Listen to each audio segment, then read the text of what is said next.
Sátira, desconforto e alguma vergonha alheia. É assim um extremamente desagradável comigo, Joana Marques, e pode ouvir na Renascença de segunda à sexta, às 8h15 ou em podcast aqui. Desagradável. Este é um podcast Renascença.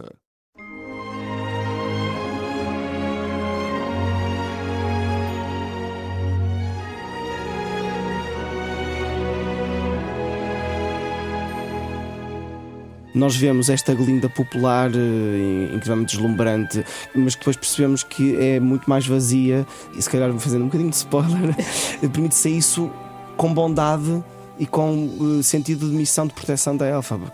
Elas passam de inimigas, não é? São totalmente o oposto, a duas pessoas que se completam, se complementam e se protegem mutuamente de diferentes maneiras.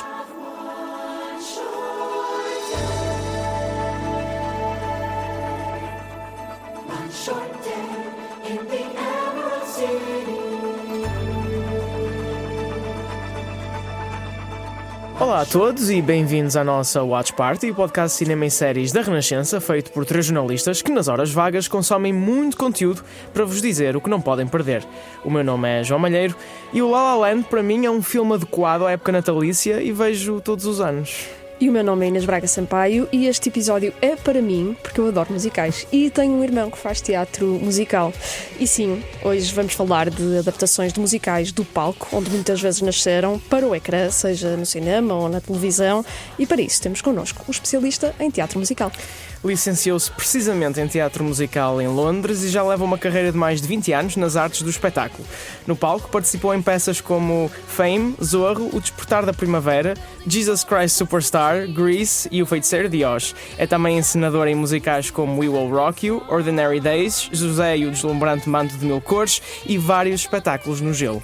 No cinema e na televisão, participou em Pus Fácil nas Confecções Canhão e Pecado Fatal e esteve nas produções de A Herdade e Mata Hari. E não só, porque também faz muito trabalho de dobragem e voice-over e quando ouvirem falar pela primeira vez, poderão reconhecer a voz do genérico da mítica série de anime Oliver e Benji.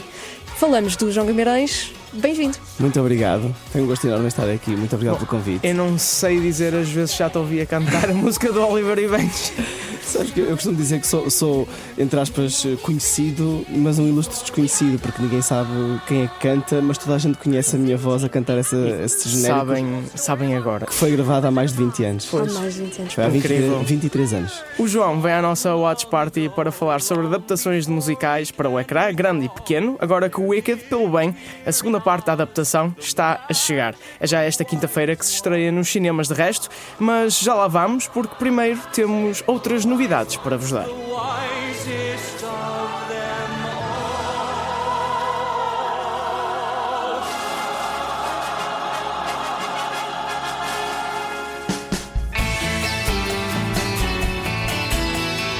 Hoje trazemos algumas novidades da Prime Video, mas antes recordamos a Web Summit que se realizou na semana passada. A Daniela esteve lá e conseguiu conversar com a atriz Jamila Jamil, que bem conhecem por ser a Tahani de The Good Place, sobre vários pontos da tecnologia. Sim, e um deles, naturalmente, é o uso da inteligência artificial na indústria do cinema e do entretenimento.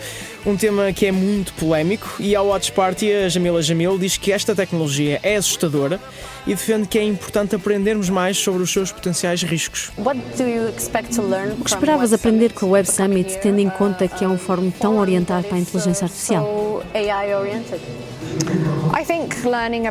Espero aprender sobre as possibilidades, mas também sobre os perigos da inteligência artificial e garantir que temos os responsáveis certos no controle. No geral, considero a IA algo mais assustador do que positivo para o mundo, porque está a substituir pessoas. Estou atenta e vigilante em relação ao que está a ser dito hoje para garantir que o lucro não é o único fator em discussão quando se considera o uso da IA na nossa sociedade, porque isso levará a uma perda extraordinária de empregos, como já aconteceu. Mas não tenho uma opinião formada sobre o assunto. Eu sei a resposta a esta pergunta, mas preciso mesmo de a fazer. Aceitarias atuar ao lado de um ator gerado por inteligência artificial? Não. Já tiveste de o fazer antes ou alguém te convidou? Não. Eles não te vão perguntar, certo? Jamila Jamil numa conversa com a Daniela Espírito Santo, que vão poder ouvir em breve na íntegra no feed do Watch Party e também encontrar em rr.pt. Uma espécie de after party. E a Daniela também esteve numa sessão com Aline van der Velden, a criadora da atriz de inteligência artificial Tilly Norwood, que deixou Hollywood em alvoroço. A CEO da Particle 6 Productions defende que esta personagem não vai prejudicar os atores e garante que não quer magoar ninguém. Obviamente não queria magoar ninguém. Há muita desinformação, muitos que pensam que a Tilly vai roubar empregos, mas ela nunca roubou. Ela vai manter-se no género da inteligência artificial e até vai ajudar a criar empregos. Mas eu entendo as preocupações dos atores, veem algo tão realista que ficam com medo de ficar sem trabalho. Oh my God, she could take my job. Aline van der Velden, ouvida pela Daniela Espírito Santo no Web Summit, também encontram estas declarações e todos os conteúdos da Renascença sobre a Web Summit em rr.pt.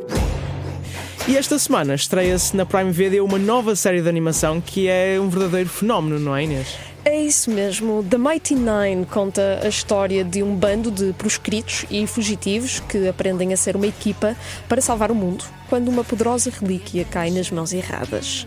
The Mighty Nine, e este Nine é não em alemão, baseia-se na segunda campanha de Critical Role, um podcast em que um grupo de atores se juntam para jogar Dungeons & Dragons. Pois, eu de facto já ouvi falar do Critical Role, tem milhões de visualizações nas streams, é um império autêntico com merchandise, livros, jogos de tabuleiro, vão ter até um futuro videojogo. Mas como é que isto tudo começou? Ora, começou com um jogo de amigos, em casa de um deles. Um dia receberam um convite de uma amiga que também é atriz, a Felicia Day, para fazer streaming dos seus jogos e a partir daí nunca mais pararam. Eu sou uma das milhões de pessoas que todas as semanas ligam a televisão, ou o computador, o tablet, o que quiserem, para ver um conjunto de nerds talentosos a jogar D&D, que eu também jogo. Atenção, que aquilo já vai em 4 campanhas, sempre com histórias e personagens diferentes. Pois, e foi a campanha 1 que já foi a primeira a ser adaptada para a série de animação, não é? Exato. Aliás, se não viram, aconselho-vos a espreitar The Legend of Vox Machina, que tem 3 temporadas na Prime Video e já foi renovada para outras 2 para terminar a história. A 4ª season chega em 2026. The Mighty Nine, por outro lado, promete uma experiência diferente. Os episódios são de 40 minutos, em vez dos 20 de Vox Machina, e o tom é mais sério, mais pesado, é mais intriga política, mais quase um sci-fi com magia. Estou a gostar. Eu vi a campanha original de D&D, que se estendeu por... Sim, eu perdi todas estas horas da minha vida. Não perdi, investi. 141 episódios, de 3 a 5 horas. É a minha favorita das 3 que terminaram, vai numa 4ª que acabou de começar. De qualquer forma, podem estar prontos para muita ação, intriga, comédia e aconselho-vos a renovar o estoque de lenços de papel porque também vão chorar. E se isto não vos convence, conto-vos que fazem parte do elenco nomes como Lucy Liu, de Charlie's Angels, Jonathan Frakes, Star Trek, Mark Strong, Nathan Fillion, o Castle, Angelica Houston, da família Addams, Alan Cumming e 4 princesas Disney. Podem ver os primeiros 3 episódios de The Mighty Nine na Prime Video. O primeiro está disponível gratuitamente no YouTube. Olha, e nem de propósito, no mesmo dia em que se estreou Mighty Nine, também acabou a segunda temporada de Has Been Hotel. Trata-se de outro projeto de animação sobre Charlie Morningstar, que acredita que consegue redimir e reabilitar os habitantes do inferno dos seus pecados. Confesso, vi a primeira temporada, quero que me convenças a ver a segunda. Tens mais algum ponto? Olha, assim, é uma série assumidamente musical, uma coisa que tu adoras. Tenho a dizer que as músicas desta segunda temporada estão mesmo muito boas. Cada episódio tem pelo menos 2 canções. Alguns desta segunda temporada até têm 3. A maioria dos atores do elenco tem experiência na Broadway. Portanto, isto foi feito para ti, na verdade. Aliás, não é a atriz principal que faz de Katie Heron no musical de Mean Girls da Broadway? Continua. Desculpa. Criado por Viviane Medrano, Has Been Hotel começou como um piloto de meia hora lançado no YouTube e de forma independente, totalmente, que acabou depois por ser adquirido pela Amazon e produzido pela A24. Entretanto, já se estrearam, lá está, 2 temporadas, com animação extraordinária, somente nesta nova temporada, e personagens adoradas por milhões de fãs em todo o mundo. Isto porque é mesmo um fenómeno global. Esta segunda temporada é o conteúdo mais visto na Prime Video em 43 países. Em Portugal está no 10º lugar, mas o dado mais impressionante é que Has Been Hotel tem o recorde do Guinness para a série de animação mais popular do mundo nos últimos 2 anos. As 2 temporadas estão lá está disponíveis na íntegra na Prime Video e vamos continuar precisamente a falar de musicais com o João Guimarães. Now they have fingers and lungs so they can play instruments. It's kind of impressive, actually.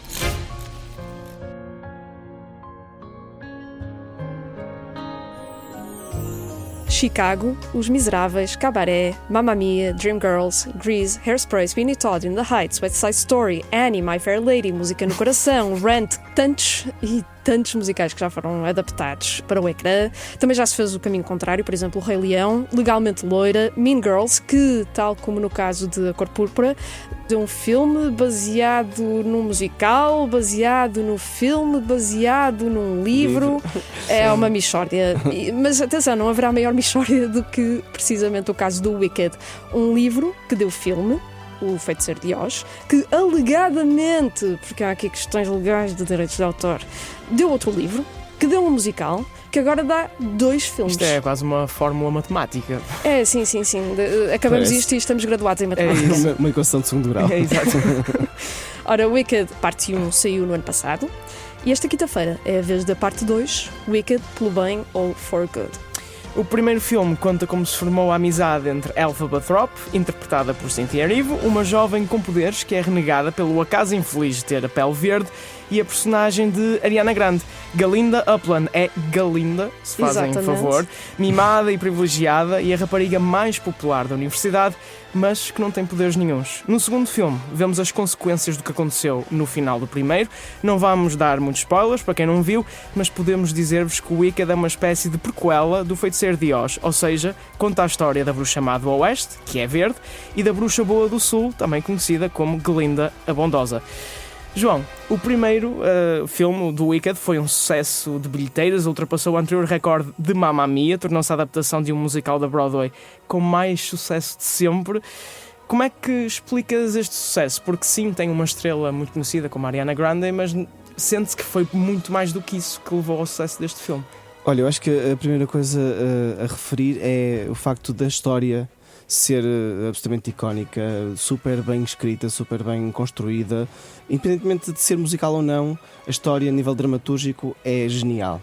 E depois eu acho que a nível de marketing, acho que foi absolutamente fenomenal a forma como comunicaram em todo o mundo, e eu penso como é que uma rede deste género se consegue expandir e se consegue propagar por todo o mundo da forma como se propagou e criar um buzz tão grande. Um musical que já existe há tantos anos na Broadway, que era já um musical no meio do teatro musical bastante bem estabelecido, teve várias produções em todo o mundo. É um daqueles nomes de referência. Sim, de referência exatamente, desde que se estabeleceu há 22 anos, se não estou em erro, acho que foi 2003. É de 2003, sim. De facto, tornou-se agora com o filme um sucesso a nível mundial pela forma como foi comunicado ao grande público em todo o mundo, associado à plasticidade, à imagem, à qualidade artística e técnica que foi impulsionada com o marketing que teve. Alguma vez viste o Wicked ao vivo? Sim, tive a oportunidade de ver o Wicked em 2006, quando vivia em Londres, nessa altura. Foi quando estreou a produção londrina. Sim. E quem estava a fazer de Elphaba era a Idina Menzel. Oh, meu Deus. Ou seja, tu viste a melhor Elphaba ao vivo. A melhor é discutível, porque eu depois já vi mais 2 vezes. Já vi com a Rachel Tucker também, uns anos depois, e mais tarde com a Alice Fern. E qual é a tua favorita? É difícil de dizer, porque todas elas têm coisas diferentes que as distinguem, mas eu talvez tenha... A que eu mais gostei foi a Rachel Tucker, que ela tem uma voz fenomenal. Eu gosto muito da versão da Idina, porque eu gosto da instabilidade da voz dela. Sim. Eu gosto disso, acho que se adapta bem à personagem da Elphaba. Traz-lhe vulnerabilidade e imprevisibilidade, e ao mesmo tempo ela tem uma coisa que é especial, que é o acting through song dela, portanto, a forma como ela interpreta a canção, como ela nos leva na história toda, do início ao fim de uma determinada canção. Acho que ela é exímia nisso. E agora temos a Cynthia Erivo no papel, também uma grande atriz. Sim. E uma grande cantora. Verdade. Uma voz incrível mesmo. Exatamente. E consideras que o filme primeiro, é uma boa adaptação? É sempre uma pergunta difícil e polémica. Eu considero que sim. De todos os filmes musicais que eu vi que vieram de palco, eu considero que o Wicked é o mais fiel ao musical, mas que teve espaço para se expandir e para criar ainda mais backstory para as personagens e mais densidade para a própria storyline, e ao mesmo tempo ser fiel àquilo que é a história original escrita para palco, e por isso eu acho que é uma obra-prima. Também é uma história que fala de vários temas muito sérios: preconceito, opressão, bullying. Comparam o Feiticeiro de Oz, esta figura que é muito autoritária nestes filmes, com os paralelos da vida real de hoje em dia. Isso também dá força à conversa à volta do filme. Uma das minhas canções favoritas, quer minha, quer da Inês, é o No One Mourns the Wicked, que é logo a canção da abertura. Pode-se traduzir para ninguém lamenta a morte dos maus. Estão a falar da bruxa má do Oeste. Lá está esta dicotomia entre a Glinda e a Elphaba. A Glinda muito popular, mas na verdade muito sozinha, e a Elphaba que tem boas intenções, mas é rejeitada mais pela imagem dela, o preconceito à volta dela, do que por outra coisa. E isto forma uma dinâmica muito interessante também por causa da amizade que elas têm. Sim. É a chave do Wicked. Sim, eu acho que todos os temas que tu falaste que estão referidos no filme são muito importantes e são muito atuais. É incrível. Um filme que já é uma reedição de um musical, que já vem de trás de um livro, etc., com tanto tempo, continua e parece que está ainda mais atual do que estaria se calhar há 10 ou 20 anos.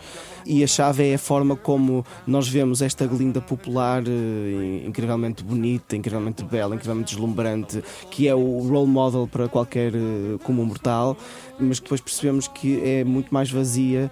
Ela predispõe-se a isso e se calhar fazendo um bocadinho de spoiler, permite-se a isso com bondade e com sentido de missão de proteção da Elphaba, porque acho que está depois muito aí. Elas passam de inimigas, não é? São totalmente o oposto, a duas pessoas que se complementam e se protegem mutuamente de diferentes maneiras. Por outro lado, em relação à Elphaba, obviamente é vítima em primeiro lugar do bullying, da rejeição e do preconceito, mas depois ela passa por uma situação em que ela é incompreendida por ser diferente, e é isso que a torna uma outcast, uma rejeitada da sociedade. E falámos já da Cynthia Erivo e da Ariana Grande, mas depois também temos aqui atores como o Jonathan Bailey, a Michelle Yeoh, o Jeff Goldblum e mais ainda Peter Dinklage. Vamos ter agora Colman Domingo. Vários deles têm experiência na Broadway já agora, ou em West End, no caso do Jonathan Bailey. Isso ajuda também, teres um elenco que tem experiência em teatro musical. Sim, porque eu acredito, e não é querer ser demasiado defensor do teatro musical, mas eu acho que a linguagem do teatro musical tem algumas especificidades. É diferente fazer teatro em palco e teatro para televisão, cinema. Há diferentes recursos interpretativos e diferentes técnicas, mas há uma linguagem que é específica do teatro musical, e acho que isso também ajuda a que a adaptação para filme seja tão sublime como eu dizia há pouco. Basicamente, eles sabem exatamente como aplicar os recursos técnicos interpretativos que fazem com que a cena flua do texto para a canção e da canção para o texto de forma muito suave. O Wicked, lá está, é um fenómeno, não é caso único no cinema, um musical ser muito bem sucedido. West Side Story, o original de 61, Música no Coração, Chicago, é tudo filmes que ganharam o Oscar. O próprio Wicked foi nomeado há alguns anos, a primeira parte. La La Land, que eu mencionei no início também. Os Miseráveis, uma adaptação de 2012, também foi nomeado para o Oscar. Mas também há flops. É verdade. E vamos ver se esta segunda parte do Wicked corresponde às expectativas. Pelo menos às expectativas criadas pelo primeiro. E é a segunda parte, atenção, no cinema, mas também no palco, porque na Broadway o intervalo vem após o Defying Gravity, que foi precisamente o número que fechou o primeiro filme. E já que falamos disto, atenção, antes de continuarmos, quero contar-vos algumas curiosidades, ok? Porque penso que é sempre interessante saber estes factoides. Antes de mais, os sapatos vermelhos são um grande símbolo do feiticeiro de Oz, mas na Broadway e nos filmes os sapatos vermelhos da Dorothy são prateados por questões de direitos de autor, porque oficialmente o livro que lhe dá origem é paralelo ao filme de 1939 e não baseado nele. Oficiosamente o livro nem sequer existiria se o filme não existisse.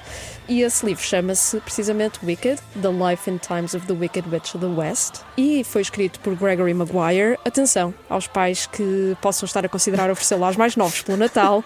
É uma obra muito diferente do musical, muito mais pesada, e se não acreditam em mim, aconselho-vos a lerem as primeiras páginas. E já agora, o nome Elphaba, inventado pelo Maguire, é um acrónimo fonético de L. Frank Baum. L-F-B, Elphaba. Que é o autor do Feiticeiro de Oz. Exatamente. Sabes que há outro facto que é paralelo a isso. Estavas a falar da questão dos sapatos de rubi ou prateados. Há uma outra versão de alteração da cor, não por causa de direitos de autor, mas porque os prateados não tinham, na captação de câmaras daquele tempo nos estúdios de Hollywood, não captavam o brilho nem a cor, não é? e portanto eles tiveram que os alterar para Ruby para ter outra leitura nas lentes daquela época. Para ter certeza Os que não havia sapatos problemas. prateados baseados em sapatos Ruby, baseados em sapatos prateados. É isso, Estamos assim. É isso. Exatamente. E já agora, outra curiosidade, e aqui especificamente sobre o musical, as primeiras 7 notas de Somewhere Over the Rainbow, que é a mítica canção do filme de 1939, estão incorporadas na melodia de Unlimited, que está entrelaçada em toda a música da peça. Pam, pam, pam. Exatamente. Somewhere over the rainbow. É isso. E porquê 7, exatamente? Mais uma vez, direitos de autor. As leis de direitos de autor dizem que o mínimo para uma queixa de plágio são 8 notas. Ok. Ou seja, Pode eles ser fizeram muito 7. útil para futuros usos, até às 8. E por falar na música, João, voltamos para ti. Que canção é que tu estás mais curioso para ouvir? Talvez o dueto da Elphaba e do Fiyero, porque estou curioso para perceber se vai haver alguma alteração ou alguma nuance na história de amor que se desenvolve entre eles. As Long As You're Mine. As Long As You're Mine é um dueto que eu adoro, que já tive a oportunidade de cantar e acho que é espetacular. E é um momento muito bonito em palco e estou muito curioso para ver. Já agora, estás curioso para ver, porque há uma nova música feita especificamente para a Elphaba e outra especificamente para a Glinda. Estás curioso para ver como é que eles fazem 2 músicas fora do musical, mas que consigam encaixar dentro do musical? Eu acredito que elas, sendo feitas por Stephen Schwartz, que é o autor do musical, eu acho que elas vão ser fiéis à linguagem do compositor. É bastante comum fazer-se isso em muitos musicais que depois passaram para filme, criam canções novas para concorrerem aos Oscars como melhor canção. Há pouco estavas a falar de vários filmes, João, que foram vencedores de Oscars, de melhores filmes ao longo das épocas. Eu estou com um sincero palpite que se o filme da parte 2 for pelo menos tão bom como foi a parte 1, pode ser o grande vencedor dos Oscars do próximo ano. Acho que também tem fortes possibilidades. Tem ali uma outra competição difícil. Sim, eu penso que a Ariana Grande poderá ganhar este ano, melhor atriz secundária. Sem dúvida. Ela é extraordinária. Para mim, a melhor parte do primeiro filme é ela. Foi uma grande surpresa, não porque eu não soubesse que ela tem formação como atriz cantora, de teatro musical mesmo, mas é uma grande surpresa o Popular nível de interpretação é o Popular está incrível, ela está incrível no Popular. E tu notas que, tem aquela vibe, por assim dizer, de teatro musical, mas ela também percebe bem a linguagem de ecrã, ou seja, ela consegue fazer esse misto. É aquele carisma que não se ensina quase, não é? Ela tem um carisma próprio que funciona perfeitamente para a personagem e para o número. E sabes que é engraçado porque se tu fores ver a história da Ariana Grande, enquanto atriz cantora, tu dirias que ela seria uma Elphaba. Ela aparece em vários momentos em eventos a cantar o Wizard and I ou o Defying Gravity como Elphaba e de repente damos a volta à coisa e ela está como Glinda e é surpreendentemente boa. E já agora vou dar 2 factos em relação a isso. Um é que a Ariana, quando era pequena, foi ver com a avó o Wicked, a versão da Kristen Chenoweth, que é a original, a Glinda. Conheceu nesse dia a Kristen Chenoweth e disse-lhe: eu um dia quero ser a Glinda. Bom, e foi. E outro factoide é que eles queriam tornar o Popular numa música hip-hop. E ela disse, nem pensar. Foi a própria Ariana Grande, ela disse mesmo: eu quero ser a Glinda, não quero ser a Ariana. Ainda bem, ela lutou salvou mesmo. Sim, o que acabou por ser uma das músicas mais populares do filme. Sim, sim. E houve outras questões em que eles queriam meter coisas e ela disse: não. Esta versão que temos do Wicked, pelo menos a parte 1, também se deve um bocadinho à Ariana Grande, porque lutou para que fosse fiel ao musical original. É isso. Já falámos aqui, lá está, muito do Wicked, é o tema principal, mas perguntávamos se tens algum musical que já viste, que gostas muito, mas que ainda não teve uma oportunidade para brilhar no cinema e que podia funcionar como filme. Tens algum em mente? O Hamilton, vou ser muito. Sim. O Hamilton acho que poderá vir a ser um grande sucesso de cinema. Já que estamos neste tema, também és encenador, como é que é montar um musical? Eu já vi 3 peças que fizeste com a Academia de Vilar do Paraíso. Lá está, elas podiam ser produções mais pequenas porque eram em contexto de academia, ou seja, um contexto escolar, mas mesmo assim tem muitas peças. Por exemplo, no West Side Story tinham mais de 70 pessoas em palco. Conta-nos como é que é atrás da cortina, por favor. É um caos. Mas é um caos feliz, é um caos muito bom. É difícil, não vou dizer que é fácil porque é muita gente para dirigir, mas felizmente também não o faço sozinho, está muita gente envolvida. Somos nós, com os alunos, que fazemos cenografia, tratamos figurinos, adereços, pintamos, construímos, serramos, cortamos, enfim. E o West Side Story especificamente é um dos espetáculos mais difíceis de sempre a nível técnico, até porque o Jerome Robbins, que foi o coreógrafo e encenador, escreveu uma espécie de bíblia do West Side Story, que é um guião de encenação e coreografia, e mesmo para produções escolares nós temos que seguir uma série de indicações muito específicas do género: aquele ator vai para a direita, aquele ator vai para a esquerda, agora tem que ser 3 passos de dança para de borrer, não sei o que por aí fora. Portanto, aquilo é uma coisa muito by the book, o que é bom e difícil. És um intérprete de palco, cinema, televisão, e por isso não te podíamos deixar ir sem te perguntar se tens algum projeto na calha que queres partilhar aqui com os nossos ouvintes. Olha, estou neste momento a ensaiar em Lisboa o Quebra-Nós e o Reino do Gelo, que tivemos ano passado com a AM Live aqui no Porto, e vamos fazer a reposição do espetáculo com uma série de adaptações e renovações que fazemos sempre todos os anos, porque todas as vezes que apresentamos um musical novo melhoramos coisas. Vai estrear no dia 27 de novembro no Alarga Fragide, em Lisboa, e é uma encenação da qual eu tenho muito orgulho, com uma equipa que gosto muito de trabalhar. Com o Carlos Félix, Exatamente. que já esteve aqui no nosso podcast. Já foi nosso convidado. Sim. E com outra pessoa também que costuma estar nas manhãs da Renascença, que é o Vasco Pereira Coutinho. Estão aqui muitas razões para irem ver o espetáculo, 27 de novembro, não é? Exatamente. João, muito obrigado por teres vindo ao nosso podcast, mas ainda te vamos pedir mais uma coisa. É verdade, antes de partires pela estrada de tijolo amarelo acima, vamos pedir-te que sugiras um filme ou uma série, ou 2 filmes, ou 2, 3 séries, quantas quiseres aos nossos ouvintes. Musicais, sei lá, para verem durante o fim de semana. Aqui a complicação é que tens apenas 30 segundos para o fazer. Quando quiseres. Ok. Séries. Uma série que eu diria, se calhar, uma série que me marcou muito, tem 4 temporadas, é de 2020, é o The Good Place.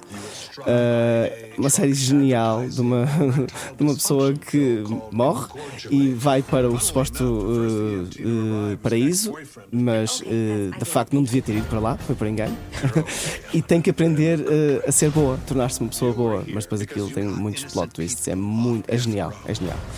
Outra série, gostava só rapidamente, que me marcou muito, e eu não sou um grande fã de futebol, e o Ted Lasso, que é uma série absolutamente fenomenal, super bem escrita. Tu cantas a música do Oliver e Benji e não és fã de futebol. Peço que desculpa. Traição.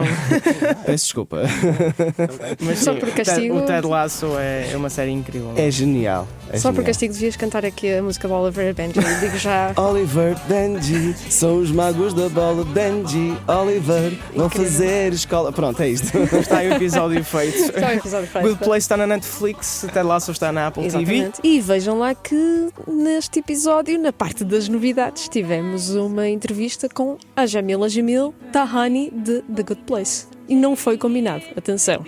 Ora, mais uma vez, muito obrigada, João Guimarães, pela tua presença aqui na nossa Watch Party. Podem ver o Wicked pelo bem a partir desta quinta-feira nos cinemas, e podem seguir o João no Instagram em João Artur Guimarães, tudo junto, sem acentos.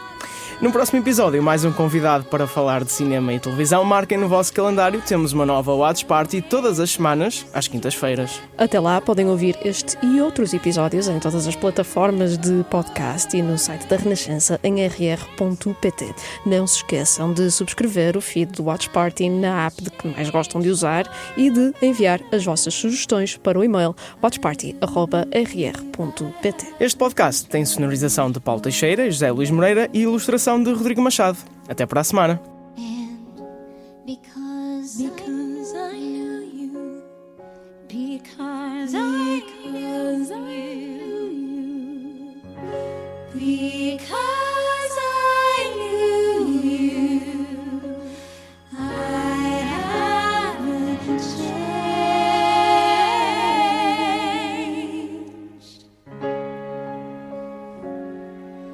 For